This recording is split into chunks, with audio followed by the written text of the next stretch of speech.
Hello friends, और हम यहाँ पे सॉल्व कर रहे हैं ऊषा स्टडी पॉइंट के तहत BA first year first semester political science में 101 विषय कोड का ऑब्जेक्टिव क्वेश्चन 40 क्वेश्चन देखेंगे हम। पहला क्वेश्चन हमने लिया है, किसने राजनीति विज्ञान को अधिपति विज्ञान की संज्ञा दी है? तो अरस्तु इसका सही आंसर हो जाएगा। नेक्स्ट क्वेश्चन है, राज्य के जो है कितने आवश्यक तत्व होते हैं? तो 4 आवश्यक तत्व होते हैं राज्य के। अगला क्वेश्चन है, राजनीति विज्ञान का संबंध किससे है? तो आंसर हो जाएगा राज्य और सरकार से। अगला जो क्वेश्चन है, कह रहा है कि निम्नलिखित में से कौन सा एक राज्य का आवश्यक तत्व नहीं है? तो धर्म राज्य का आवश्यक तत्व नहीं है, अन्य ये तीनों राज्य के आवश्यक तत्व हैं। साथ ही संप्रभुता, यानी राज्य के 4 आवश्यक तत्व होते हैं। अगला क्वेश्चन है, एक राज्य जो अपने नागरिकों को अधिकतम सामाजिक सुविधाएं प्रदान करता है, कैसा राज्य कहलाता है? सही आंसर हो जाएगा कल्याणकारी राज्य कहलाता है। अगला क्वेश्चन है, कल्याणकारी राज्य सुनिश्चित करता है? तो सामाजिक, आर्थिक और राजनीतिक हित सुनिश्चित करता है।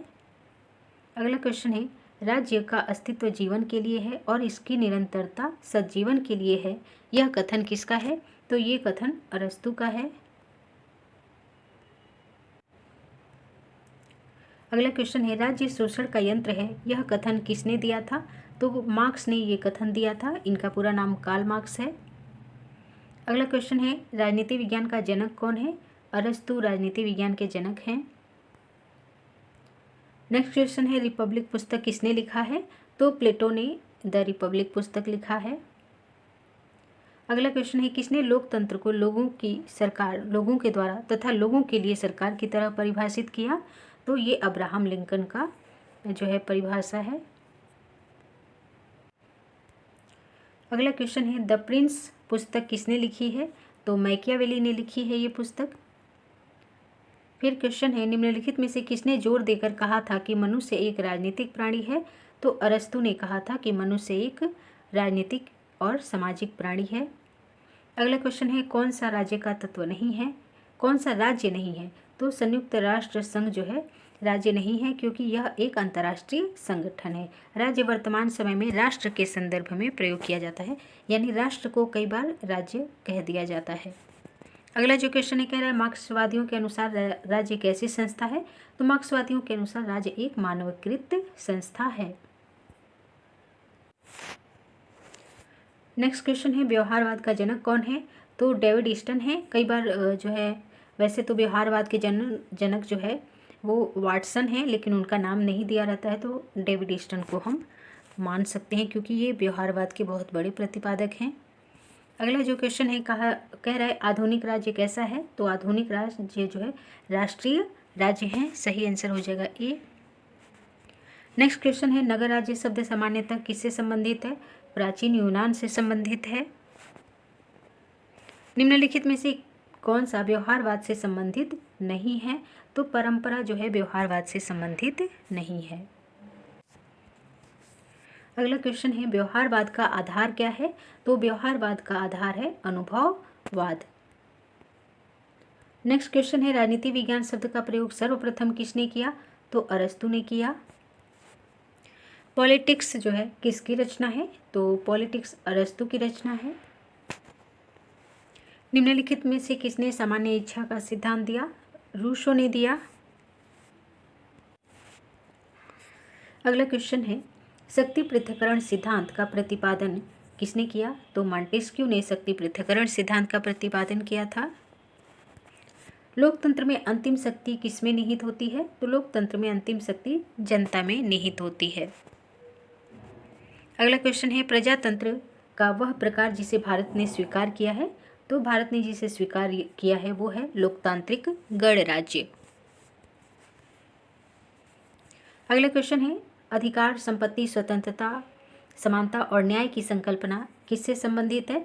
तो ये सभी संकल्पनाएं लोकतंत्र से संबंधित हैं। अगला क्वेश्चन है, लोकतंत्र में सत्ता का स्रोत किसमें निहित होता है? तो जनता में निहित होता है, और लोकतंत्र में सत्ता या शक्ति का जो अंतिम स्रोत होता है वो जनता में निहित होता है। अगला जो क्वेश्चन है कह रहा है निम्नलिखित में से कौन सा संसदीय शासन व्यवस्था की विशेषता है।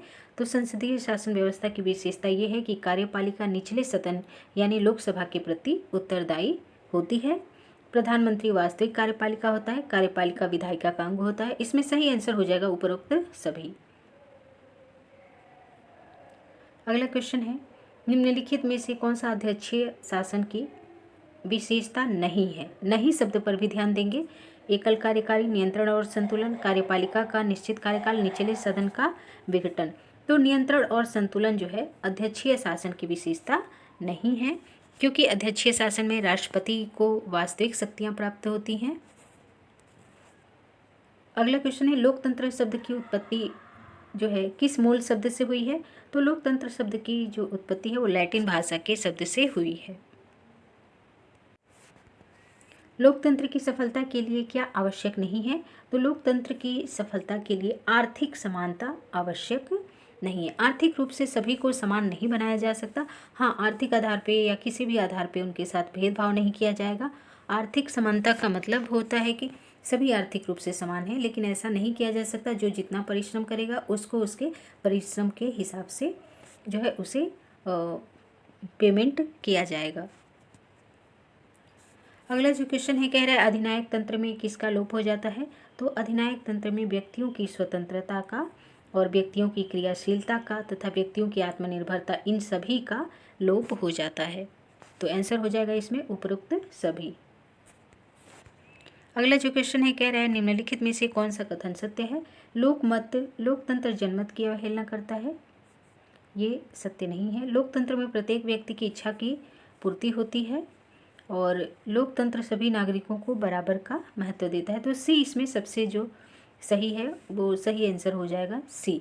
लोकतंत्र सभी नागरिकों को बराबर महत्व देता है। अगला क्वेश्चन है राजनीति विज्ञान का प्रारंभ और अंत राज्य के साथ होता है, ये कथन किसका है। तो ये कथन है गार्डनर का। नेक्स्ट क्वेश्चन है निम्नलिखित में से कौन सा राज्य का अनिवार्य तत्व नहीं है।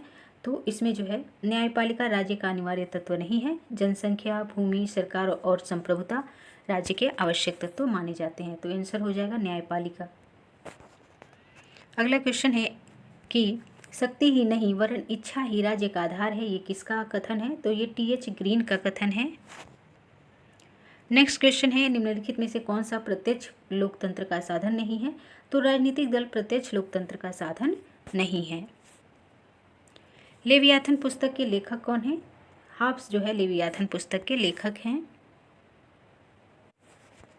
और इस वीडियो का अंतिम क्वेश्चन ये है कि किसने नकारात्मक स्वतंत्रता का सिद्धांत दिया था। तो जे.एस. मिल ने नकारात्मक स्वतंत्रता का सिद्धांत दिया था। अभी के लिए इतना ही। 102 पे जल्द ही हम वीडियो लेकर आएंगे। धन्यवाद।